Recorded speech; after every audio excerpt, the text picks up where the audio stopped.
Ako'y puno, kayo'y sanga. Kapag ako ay kaisa, kayo'y tiyak na mamumunga.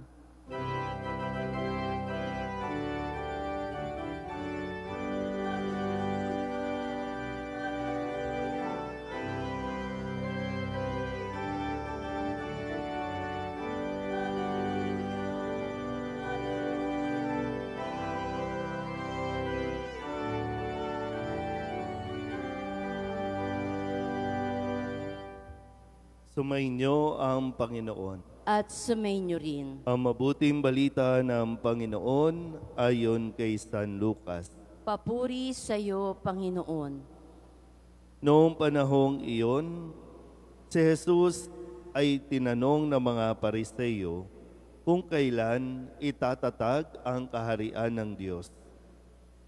Sumagot siya, ang pagsisimula ng paghahari ng Diyos ay walang makikitang palatandaan. At wala ring magsasabing nagsisimula na roon o rini, sapagkat ang totoo'y nagsimula ng maghari ang Diyos sa puso ng mga nananalig sa Kanya. At sinabi niya sa mga alagad, darating ang panahong hahangarin ninyong makita ang isa sa mga araw ng anak ng tao. Ngunit hindi ninyo makikita iyon. At may magsasabi sa inyo, naroon siya o narini siya. Huwag kayong pumunta upang siya'y hanapin. Sapagkat pagsapit ng takdang araw, ang anak ng tao'y darating na parang kidlat. Ngunit kailangan munang magbata siya ng maraming hirap at itakwil ng mga tao sa ngayon. Ang mabuting balita ng Panginoon. Pinupuri ka namin, Panginoong Hesukristo. Isang magandang umaga po sa inyong lahat. Ngayon po ay Huwebes ng ika-32 linggo sa karaniwang panahon at muli, papalapit tayo ng papalapit. 2 linggo na lang at matatapos na ang ating pong kalendaryo sa liturhiya ng ating pong simbahan. Ang busy si Kuya. At habang tayo po ay naghahanda din, ang ating mga pagbasa ay pinaghahanda rin po tayo. Hindi nagkukulang ang simbahan, hindi nagkukulang ang simbahan sa pamamagitan ng pagpapahayag ng mga salita at paalala ni Jesus. May katapusan ang lahat. Maging ang buhay natin, kahit ayaw at sa gusto ninyo, matatapos at matatapos tayo. Pwede ngayon nakaupo tayo dyan, bukas wala na tayo dyan. Pinaghahanda tayo. Hindi tayo tinatakot at wag nawa tayong matakot pagdating ng araw na tayo po ay aharap sa Diyos. Malinaw naman po sa ating ebanghelyo, darating ang Diyos.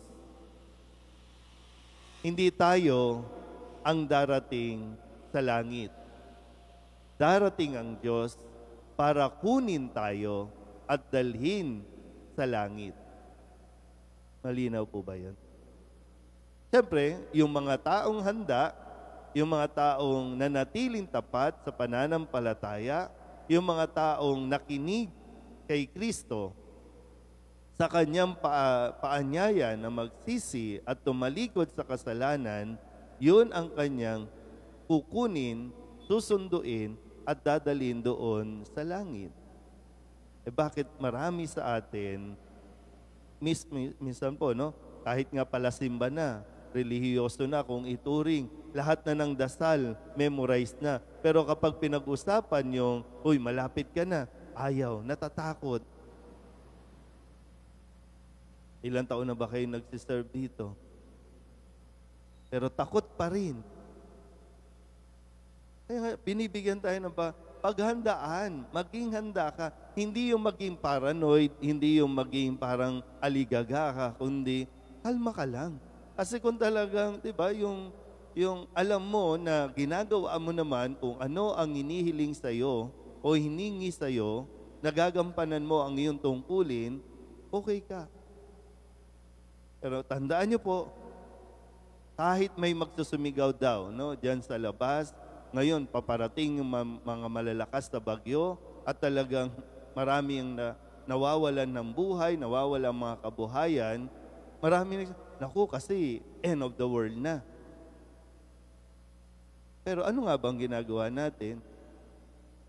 Nakakatuwa nga lang tayo, no? Ngayon nakikita na sa satellite, papalapit na ng papalapit yung bagyo, pero mga tao, hindi pa rin naghahanda.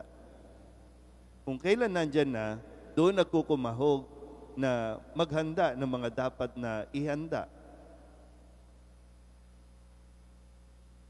So, katulad sa unang pagbasa, sa katayuan ni San Pablo, alam niya, nasa bilangguan na kasi siya, hinihintay na lang yung hatol na siya ay papatayin na.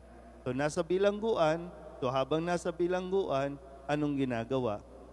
Sinusulatan niya na lahat ng kanyang masusulatan, pinaalahanan, pinalalakas na ang loob ng mga komunidad na kanyang binisita. At ngayon, sa unang pagbasa, iniahabilin niya si Onesimo dito kay Filemon.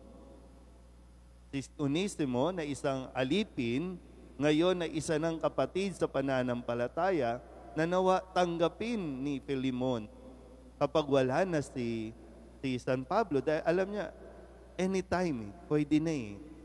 Anytime, mawawalan na siya ng buhay dito sa mundong ito. Pero tayo ba? Kailangan mo ba talaga malaman bukas alas 8 ng umaga, mawawalan ka na ng buhay? Kailangan mo ba talaga ng ganon? Minsan kapag mayroon pong mga may sakit, yung may taning, diba, pag sinasabi, 6 na buwan ka na lang, minsan, ang swerte naman nito, nabibigyan pa ng pagkakataon, may time pa. Kaysa doon sa lumakad ka lang dyan, wala na, nasagasaan ka na, tapos na. Pero ngayon, no, para bang, sabi ko nga, no, huwag tayong mabuhay sa takot. Huwag tayong maging paranoid. Almahan lang natin, gawin natin yung mga dapat gawin at tiyak magiging malumanay, magiging matiwasay din yung ating pong paghihintay sa paghahari ng Diyos. Amen?